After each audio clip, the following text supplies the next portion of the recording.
She brings bad luck. My mom nodded. She's been unlucky since birth. The guest looked at me with pity as I stayed quiet. Then my 7-year-old daughter stood up and said, "Can I share something about the bride?" And everyone turned to her. They say some moments never leave you, like a scar your mind can't stop tracing. That day, my brother's engagement, I became the scar no one wanted to see. I remember the cold sting of the air conditioner, despite the room being packed wall to wall with guests. Laughter buzzed in the background, the clinking of glasses, the shutter clicks of phone cameras. But to me, it all felt distant, muffled, like I was underwater. My hands trembled as I smoothed down the crease in my dress for the 10th time. Navy blue, long sleeves, nothing flashy, just safe, just invisible. Anya, my daughter, held my hand tight. She was bouncing with excitement, tugging at me every few seconds to point out the cake, or the lights, or the huge heart-shaped decoration behind the stage. I smiled, but my stomach was a knot. Kian, my younger brother, stood on stage beside Layla, his fiancée. He looked radiant, beaming, sharp in a cream sherwani, the family's pride. And Layla, she was gorgeous, like always. But her eyes, cold, they scanned the crowd like a queen sizing up her subjects. And when they landed on me, something in her expression shifted, tightened, as if I was a bug she'd just noticed under her shoe. Then it happened. Layla leaned in, whispered something to my mother. I couldn't hear what was said, but I saw it. My mother's face didn't flinch. She nodded. That same curt nod she used to give when she made a decision about me without me. Then my mother turned. Her heels clicked against the marble as she made her way through the crowd. She didn't smile. She never did. Not for me. She stopped just inches away, and leaned in. "Zoya," she said, her voice low, almost kind, which somehow made it worse. "Stay away from the stage, please. Layla doesn't want any bad luck near her today." Bad luck? That word pierced through me like ice. For a moment, I genuinely thought I misheard her. My mind scrambled for a better explanation. A joke? A misunderstanding? But her eyes were still. Her lips pressed into a flat line. She meant every syllable. I blinked. "What?" "She's right," my mother added. "You've always had unfortunate timing. Let's not ruin today." My throat went dry. The room seemed to slow as if time itself paused to see what I'd do. Around us the laughter continued, the celebration unbothered, but I felt the heat of eyes turning, some pretending not to hear, others pretending not to care. I felt like I was shrinking. Why did it still hurt this much? After all these years, I should have been used to it by now. The silent blame for my father's accident, the way my failed marriage was whispered about at family dinners, even my miscarriages, each one met with the same tight-lipped silence like it was contagious. I glanced at Kian. His eyes met mine, just for a second, and then darted away. That flicker of guilt, it cut deeper than any insult ever could. I didn't speak. I couldn't. My tongue felt like it was glued to the roof of my mouth. I just nodded slightly, stepped back, and squeezed Anya's hand a little tighter. "Why can't we go up there, Mama?" she asked, her voice full of innocence. I crouched beside her, trying to keep my voice from breaking. Because sometimes people don't understand what's special. She tilted her head, eyes narrowing the way she does when something doesn't make sense. She looked toward Layla, then at me. And in that tiny pause, something shifted in her expression, like she saw something she'd never seen before. And that's when I should have known. Anya wasn't going to stay silent.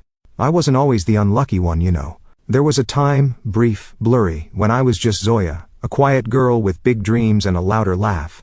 But somewhere along the line the world stopped seeing me, or worse, started seeing only what they wanted to see. I was 8 when my father died. A freak accident. Head-on collision. Rainy night coming home from work. I remember my mother's scream. I remember the neighbors standing outside in silence. I remember clinging to Kian, who was only 4, while everything else in my life shattered like glass around us. That was the first time I heard the word bad luck whispered behind my back. One of my aunties muttered it. He doted on her so much. Spoiled her. Maybe it was fate. My mother didn't correct her. After that, I started noticing things. How my mother's warmth dimmed around me. How she looked at me with that same distant politeness she used on strangers. And how she lit up around Kian, her perfect son, the hope that survived the wreckage. I didn't resent him for it. Kian was sweet. He always tried to include me, especially when we were younger. But as we grew up, things shifted. He became the center, the protector, the pride. I was just the shadow. I married young, mostly to escape. He was kind at first, but after our second miscarriage, he changed. And after the third, he left quietly. No drama. Just a text that said, "I can't do this anymore. I'm sorry." I stared at that message until the screen went dark.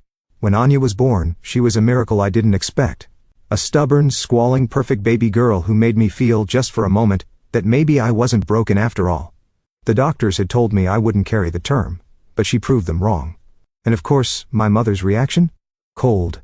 "I hope she doesn't grow up with your luck," she said, barely holding her for more than 5 seconds. I laughed it off, but inside, it stung. It always did. Now here we were, all these years later, back under one roof, my brother's engagement. I told myself I'd just go, smile, keep to myself. No drama, just support. But the moment we walked into that venue, I felt it. The distance, the looks, the way people greeted me with that overly sweet voice they use when they're uncomfortable.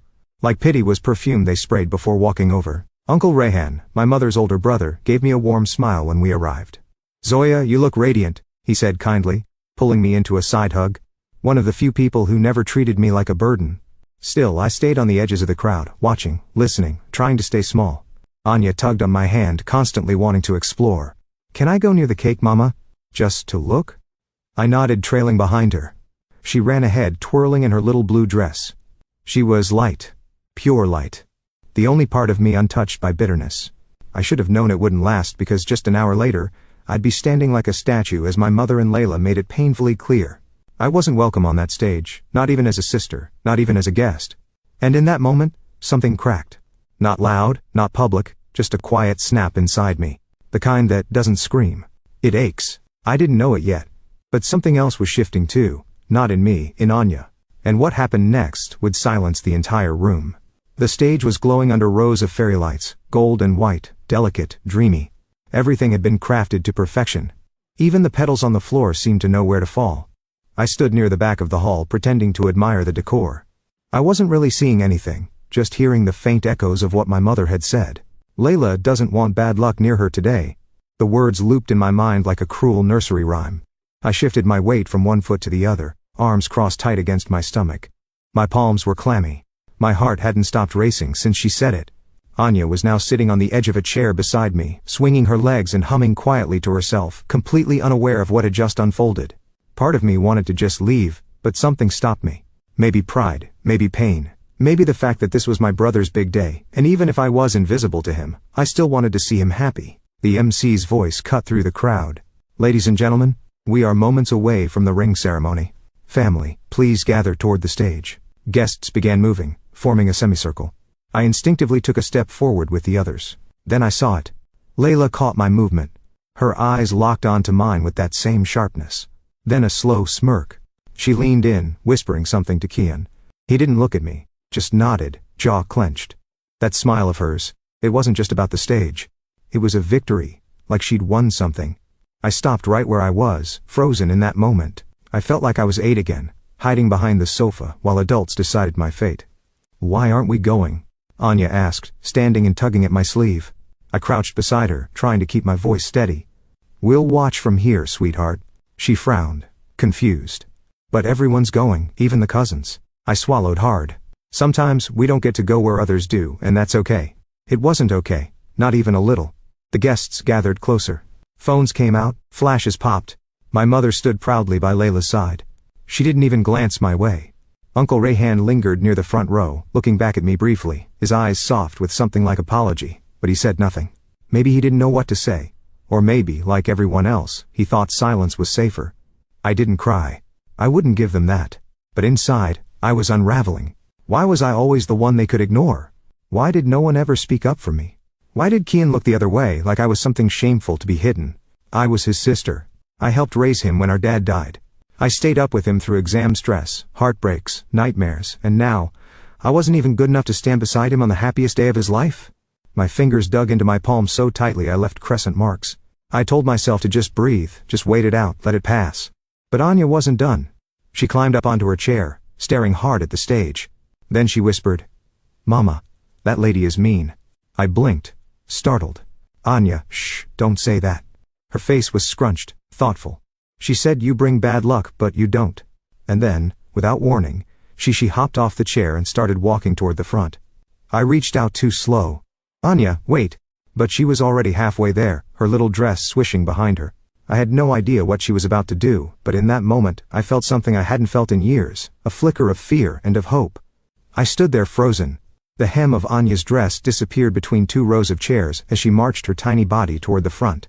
My heart dropped to my stomach. For a second the air felt thick, too heavy to breathe. I broke out of my daze and pushed through the crowd, whispering apologies as I tried not to draw attention, but eyes were already turning, heads tilting, murmurs starting. Anya reached the front of the stage. She wasn't rushing or hiding. She stood tall, well, as tall as a 7-year-old can, looking up at the people towering around her. Kian, Layla, my mother, all staring down like she didn't belong there. I wanted to run, to scoop her up, to disappear before she said something that would make, but then she did something I never saw coming. She walked right up to the microphone. My breath caught in my throat. Anya, I hissed under my breath. Too late. Too far. Layla's hand shot out like she might stop her but hesitated. Kian looked confused. My mother's face dropped, her mouth parting slightly. And then it happened. Anya gripped the mic with both hands, looked up at the sea of faces staring down at her, and said in the clearest voice, "Can I say something about the bride?" The room went still, like movie scene still. Every table, every mouthful, every phone mid-photo. Layla blinked, her expression faltering for the first time all evening. Maybe now's not, but Anya kept going. Eyes locked ahead. My name is Anya. I'm 7. And I want to talk about what I heard Auntie Layla say. My legs felt weak. I could barely stand. Please don't, baby. Please. She wasn't trembling. She wasn't even nervous. She looked calm, serious, like she'd rehearsed this in her dreams. She said my mama brings bad luck, she continued, her voice unwavering. But that's not true. My mama is the best person I know. I couldn't move. She takes care of me all by herself. She made me chicken soup when I was sick, and read me stories when I had nightmares. She doesn't yell. She just hugs. She says love should be kind and quiet. Someone near me gasped. I don't know who. Anya looked straight at Layla now, and you were mean. You didn't say it nicely. You didn't even look sorry. Layla's expression cracked, eyebrows raised, mouth stiff. I glanced at Kian. He wasn't blinking, just watching Anya like he'd never seen her before. And you also said something else, Anya added, her voice dipping lower. You said you didn't even like my Uncle Kian, that he was just a good match. A sharp inhale cut through the crowd like a knife. I saw someone lower their phone, eyes wide. Layla's cheeks flushed. She stepped forward quickly. That's enough. She's a child. But no one moved. Not even the MC. And suddenly, all that noise I used to fear, the whispers, the judgment, the pity, it vanished. The silence felt different now. Charged because Anya hadn't just defended me. She challenged them. This little girl with her ribbon braids and tiny voice had pulled the thread holding their perfect image together, and the fabric was starting to unravel. I still couldn't believe it. My heart was pounding. My hands were trembling again, but not from fear this time, from something else, pride. And for the first time in my life, I didn't feel like I had to apologize for existing. I wasn't sure what would happen next, but I knew one thing for sure. The silence was about to shatter. Amazing. You're on fire for keeping the story rolling like this. It felt like the world had stopped spinning. Anya stepped away from the microphone and stood in the center of that glittering stage. This tiny, defiant figure in a sea of adults. Some stunned, others shifting uncomfortably in their chairs. No one spoke. The MC had lowered his mic. The photographer, bless him, had stopped clicking. I think even the chandelier lights felt dimmer. I was rooted to the spot. Breath held tight in my chest. All I could do was watch. Layla looked like someone had just slapped her. Her lips parted, eyes wide, face draining of color. She glanced at Kian as if expecting him to laugh it off or take control, but he didn't. He just stood there, mouth closed, shoulders rigid. His gaze flicked from Anya to Layla, and then slowly to me. And in that moment, something passed between us. He saw me not as the burden, not as the shadow in the family photos, but as his sister, as Anya's mother, as someone who had been hurting, silently, for years. And maybe he saw how much it took not to crumble every time they blamed me for things I didn't cause. Then I saw my mother. Her arms were crossed, her face carefully blank, but her eyes gave her away. That tightness around the edges. That telltale twitch in her brow. She wasn't in control anymore. Uncle Rayhan stood near the front, and he did something I didn't expect. He clapped. Just once. But it echoed. And then he stepped up, slowly walked toward the stage and put his hand gently on Anya's shoulder. He bent down and whispered something. I couldn't hear it. But Anya nodded, and smiled faintly, her tiny hand slipping into his. He turned to Layla next. I think the girl said what many of us were too polite to, he said quietly, but clearly. Maybe it's time we stop pretending kindness is optional. The words landed like a stone in water. Layla looked mortified, her jaw clenched. This is ridiculous. She's a child. Children exaggerate. But Uncle Rayhan didn't back down. Children speak truths adults are too afraid to face. Kian exhaled, long, slow. His voice was quiet when he spoke. Did you really say that about Zoya? Layla stiffened. It was a private conversation. You said it. His voice cracked, just barely. She didn't answer. He shook his head slowly. I can't do this, Layla. Not like this. My mother gasped, stepping forward. Kian, don't be impulsive. He looked at her, and his expression. God. I'll never forget it. I've been impulsive my whole life, he said, by staying quiet when I should have defended her. My knees gave a little. I grabbed the back of a chair to steady myself. He turned to me then. Zoya, I'm sorry. It was just 2 words. But, after a lifetime of silence, they thundered in my chest. Layla stepped back, her face hardening. You're making a mistake. Kian shook his head. I think I've been making them for years. He took off the engagement ring from his own finger, the one he was supposed to present, and gently set it on the stage beside Layla. The room was stunned, and then he walked over to me. He didn't say anything, just pulled me into a hug, tight, like he was trying to make up for every year he hadn't stood between me and the pain. And when he let go, he crouched down and pulled Anya into his arms too. I'm proud of you, he whispered to her. She grinned, that gap-toothed smile lighting up the room. And just like that, the silence shattered. But this time, it wasn't cruel. It was freeing. The next day, I woke up to a text from Kian. I hope you know how proud I am of you, of Anya. I'm sorry it took me this long. I read it twice, then once more for good measure.